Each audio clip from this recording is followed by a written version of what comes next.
Itu tinggal ini kalau aku sih itu gimana sekali lagi Wan, meyakinkan pihak swasta yang punya uang untuk lebih serius.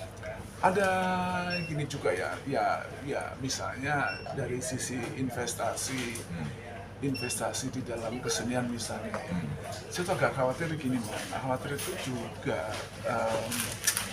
apa ya, kan saya sampaikan di diskusi kita awal itu bahwa apa ya, dorongan untuk inovasi dan kreatif itu kalah dengan semangat dagang, karena dagang itu juga apa namanya, juga uh, juga ngasih pajak dan seterusnya. Cuman tidak membangun, pertama tidak membangun peradaban, dan kedua tidak menyerap banyak sumber daya manusia.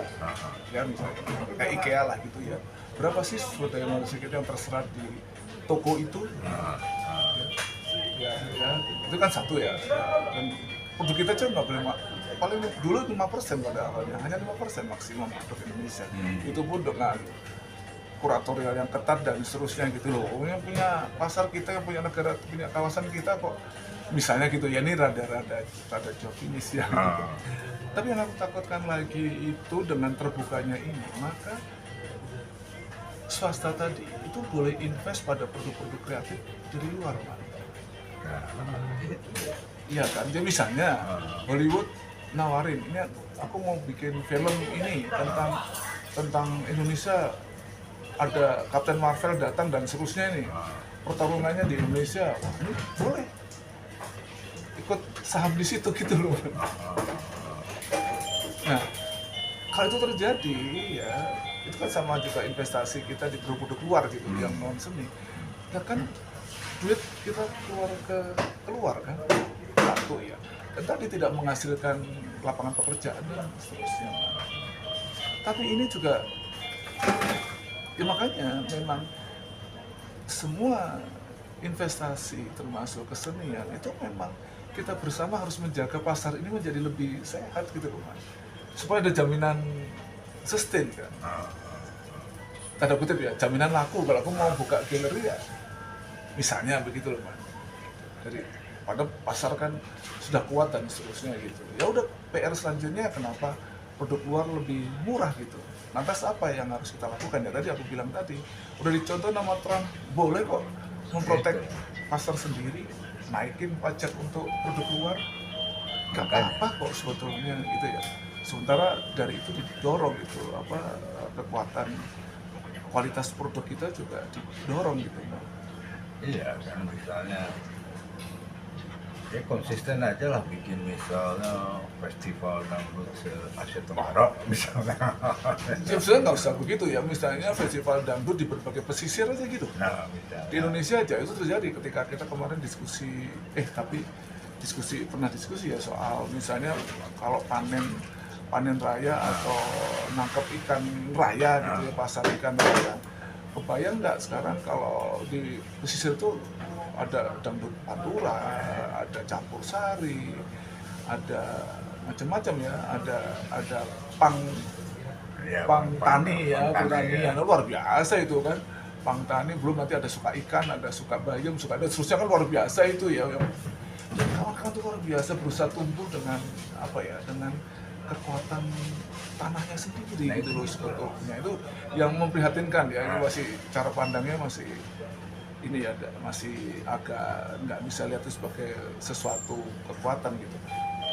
Nah kalau itu di seluruh pesisir ada festival kayak gitu, bayangin yang terjadi. makanya gitu. Nah kemudian pasar terdekat adalah domestik lokalnya, para apa namanya, orang-orang yang menjadi apa namanya udah keluar dan seterusnya kan balik ke desa itu kan, kangen-kangenan, dan wah itu menurut aku jadi gitu dan seterusnya gitu ya. Makanya itu Pak gitu. Itu potensi sedemikian bertebaran banyak. Aku ngeliatnya tuh kenapa ada orang. Ada beberapa hal ya, tapi banyak kawan-kawan seniman udah mulai mempelajari aspek lebih manajemen gitu misalnya, manajemen ya benar gitu ya. Kemudian tidak ribut mulu ya, konten kita bicarakan gitu ya. Kamu nggak bisa masuk pameran karena belum gitu ya. Sekarang udah mulai didengar tuh. Kalau dulu kan enggak, aku kenapa? Aku nggak boleh ikut pameran dan sebenarnya ributnya minta ampun dan seterusnya. Tapi sekarang udah mulai melihat itu ya. Dan itu perlu gitu yang dilakukan supaya kita pelan-pelan lebih meningkatkan kualitas itu gitu. Itu kembali lagi balik lagi mau aku tetap kan kegelisahanku selama 2 tahun ini kali lah, yaitu gimana kita bisa mendorong. Menurut aku ya Kongres Kebudayaan itu rekomendasinya disampaikan ke semua pihak gitu ya. Itu gimana ya? Ya, saya kan lihat waktu itu ya, menurut aku ya, kemudian setelah Kongres itu kan kemudian pergantian rezim gitu ya, sehingga itu mungkin belum terlalu ya harusnya saya berharap memang kemudian ya Kementerian Kebudayaan yang baru juga kemudian mendorong disebar lagi terhadap swasta dan seterusnya tentang potensi kebudayaan ini bagi kehidupan termasuk juga swasta. Kamu ngeliat nggak ada usaha dari kalangan seniman atau aktivis kesenian untuk mendekati pihak swasta yang seperti aku bilang tadi, menyadarkan lah untuk apalah supaya mereka terlibat lebih jauh lah dengan beberapa pionirnya ya, banyak agen gitu ya dari kesenian itu ya ada gitu ya. Ya katakanlah misalnya kayak Jarum dengan Indonesia Raya, kan apalagi ya kan banyak ya contoh-contoh itu ya Gudang Garam dan Sampurna rokok mesin rokok gitu ya, yang yang memang concern gitu terhadap itu gitu. Nah tapi memang dan aku juga kadang-kadang melihat karena agen yang di tengah ini sedikit gitu ya, sebetulnya dunia swasta juga nyari. Sebetulnya dunia swasta juga nyari apa yang harus bisa aku dukung gitu. Iya kan gitu. Kalau misalnya dia di Indonesia Timur tuh, apa yang harus aku bisa dukung untuk mendorong aspek kebudayaan misalnya, ya kan? Nah kawan-kawan barangkali masih sibuk gitu dengan produk-produknya gitu. Tapi kan kita memerlukan agen di tengah untuk kemudian menjelaskan bahwa ini loh, kamu punya posisi inilah. Ini juga kewajiban sosial kamu gitu sebagai perusahaan yang hidup dan mengambil keuntungan di situ gitu dari aspek itu. Misalnya ya ini yang juga kurang kuat, misalnya aja ya perusahaan yang besar untuk interior akan butuh banyak lukisan, jadi dia kan tanya ke interior desainernya gitu. Ya kan dia nggak berani dia beli sendiri gitu misalnya, nggak ngerti juga, nggak punya jalur gitu. Ini buat saya jangan-jangan memang kita memerlukan agen di tengah tadi supaya tadi ini butuh gitu loh. Ini kan juga kerja agen, kerja juga dinas dan seterusnya ya untuk lebih ini ya, lebih menjelaskan ini apa kami harus bantu apa gitu kan, bisa aja begitu mas. Lalu seneng kok, dia juga bisa menikmati, dia juga enjoy, kadang-kadang juga bisa ikut di dalamnya dan seterusnya. Nah, ibu-ibunya juga, anak-anaknya juga belajar melukis misalnya, atau main sandiwara bareng dan saya kan itu bisa. Iya makanya itu bisa sebetulnya. Dapat sebutlah keuntungan materi, mereka juga kan. Nah menurut saya juga ya konservatif itu muncul persoalan karena tadi ya kebisingan dunia politik misalnya. Tapi ya di setelah organisasi Islam kemarin dibekukan dan seterusnya, dalam beberapa waktu ini kan sebetulnya agak suasananya kan agak kondusif untuk mendorong lagi aspek kreativitas sebetulnya. Betul. Dedi misalnya ya, kemenangan Dedi Mulyadi di Jawa Barat yang fenomenal dan pengertian isunya apa, kebudayaan gitu, identitas saya sebagai orang Sunda dan seterusnya gitu kan. Ini kan sebenarnya peluang untuk lebih mendorong kesenian kebudayaan di depan. Mudah-mudahan. Ya kan dari aspek ininya. Ya tetap kita otokritik ya, misalnya kayak nyolong kancil nyolong timun tadi, kancil nyolong timun. Ya mungkin banyak budaya-budaya kita juga melemahkan dan seterusnya banyak juga gitu kan. Dari aspek ininya ya yang selalu bagus-bagus mulu gitu ya. Ya saya ingat juga Pak, pernah satu di periode saya lupa saya Pak SB atau apa gitu ya, salah satu staf ahli kementerian yang terkait gitu mengkritik gitu loh, mengkritik apa sinetron Baje Bajuri gitu loh. Ya kan? Ini satu hal aja ya, betapa kadang-kadang ya elit itu ya tidak semuanya gitu memerlukan ahli seni juga gitu. Misalnya komplainnya waktu itu, misalnya ini Baje ini kurang bagus nih sinetron ini, ya misalnya si Bajurinya itu takut sama apa namanya, takut sama istri, sementara istrinya blow on, sementara mertuanya dominan banget gitu ya. Ya kan? Itu kan pernah aku baca lu ini kurang bagus karena itulah misalnya. Nah sekarang kalau sandiwara itu mertuanya baik, istrinya baik dan pinter, bajurinya juga baik dan pinter, nah nonton apa gitu? Nggak ada menariknya. Bukankah kita menonton seringkali apa ya, teater itu kan memang berangkat dari tragedi untuk kita belajar Ya, dari itu dan salah kemudian satu, mendapatkan semacam pelajaran. iya sesuatu yang luar biasa gitu kan. Nggak usah apa namanya, nggak usah kesenian, berbagai agama kan ceritanya juga begitu, ada Mahabharata yang perangnya habis-habisan dan seterusnya gitu. Ya, kalau semuanya benar. Tapi Kamu tadi nyebut siapa? Deddy Mulyadi dan Jawa Barat. Apa yang terpikir sama kamu, Wan?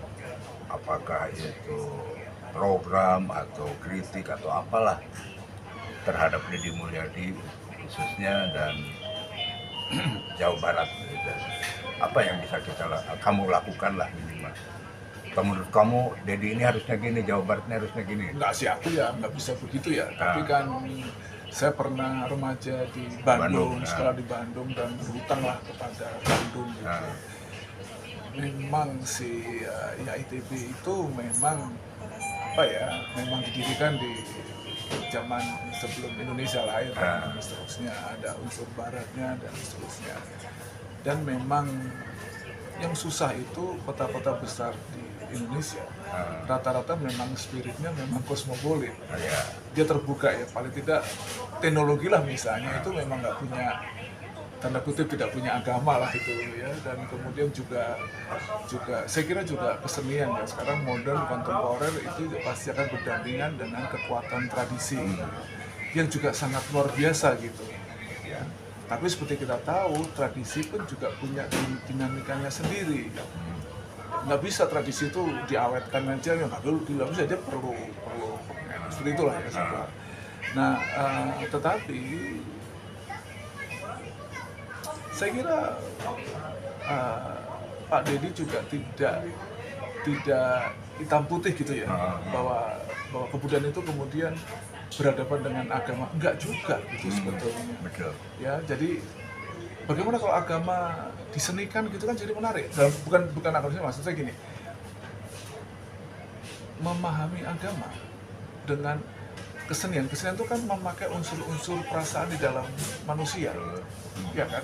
Jadi bagaimana merasakan keindahan Hablum Minanas misalnya, bagaimana menolong orang itu dirasakan sebagai lewat perasaan, bagian dari penguatan kualitas diri manusia misalnya. Ya, kalau aku ke anak-anak itu suka bilang gini, Wan, aku melihat kesenian itu tujuannya sama dengan agama, Ya. memperhalus akal budi istilahnya. Ya. Kalau aku sama gini, seni dan agama itu sama. Kejadiannya belum tentu benar, belum tentu benar dari kacamata ilmiah gitu ya. Tapi dua-duanya menghasilkan nilai.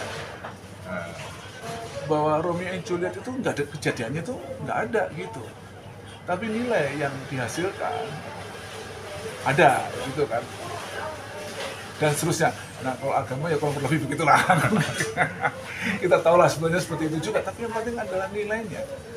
Bahwa kejadiannya itu benar atau tidak benar itu bisa macam-macam tafsir ya. Tapi itu sebetulnya ya. Tapi kan kebayang kalau itu, saya kira Pak Deddy begitu juga melihat itunya ya. Salah kalau seperti kawan-kawan misalnya yang garis keras katakanlah gitu ya, yang menuduh dia akan membuat tahayul dan menginstruksi satu.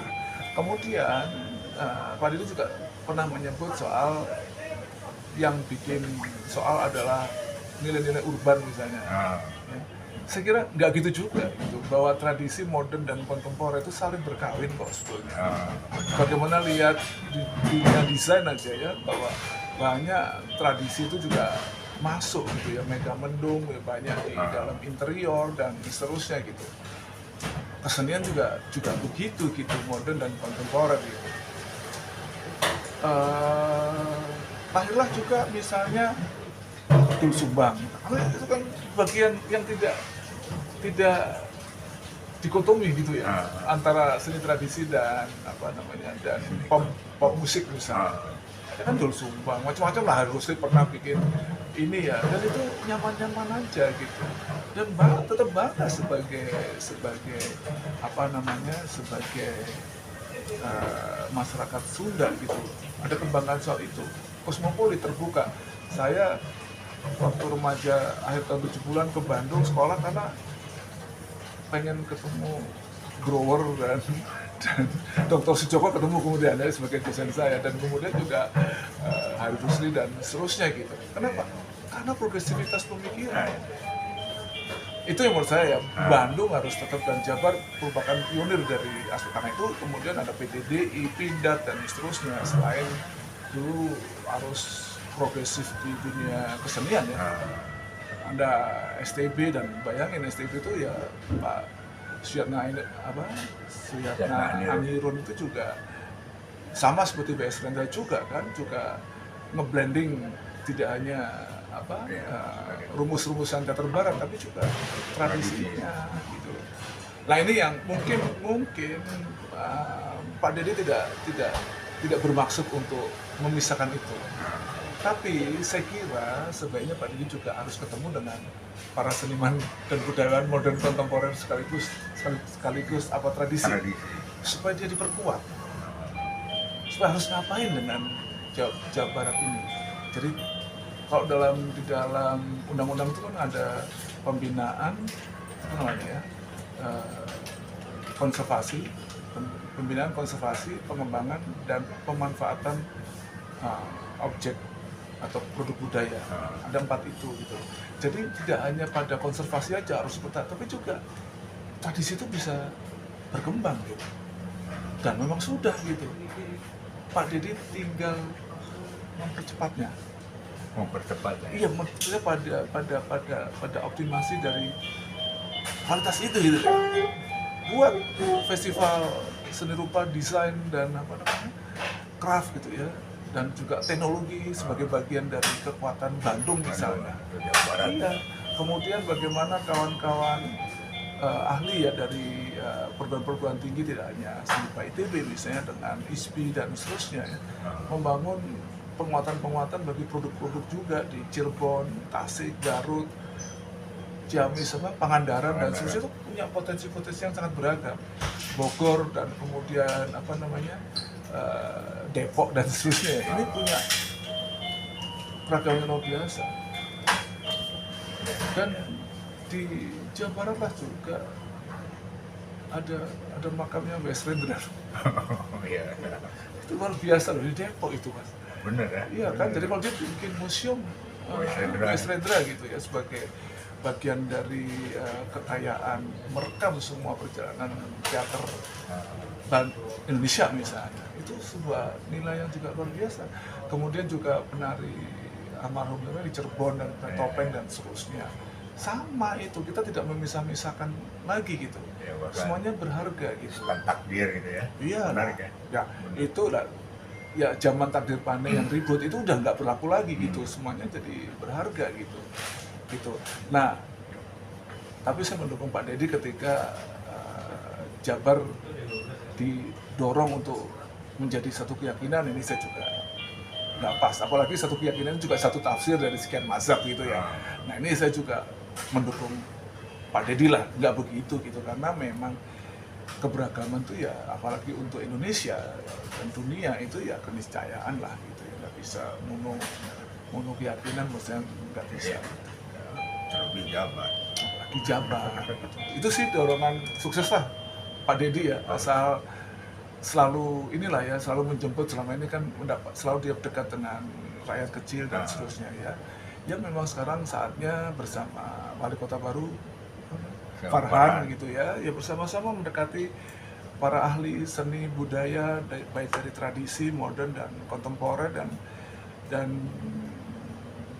di daerah center Jawa Tengah itu di Jawa Tengah kan kita kenal festival Lima Gunung tuh, ya kan? Nah, masa Bandung nggak punya festival apapun, padahal karya-karya produk dari produk-produk karya seniman Bandung itu premium gitu ya, tapi nggak ada festival yang kuat. Benar itu makanya. Itu dari lah ini ya, Pak Deddy yang luar biasa, Farhan juga bagian dari kita gitu ya, yang dibesarkan antara tradisi dan urban gitu ya. Ya sudahlah, jadikan Bandung sebagai salah satu kekuatan bagian kekayaan Indonesia gitu ya, budaya Indonesia. Oke, Wan. Sip. Kira udah dulu ya. Kita ngobrol lagi nanti. Ya. Sip. Keren ya. Makasih ya, Wan. Ya. Oke, terima kasih.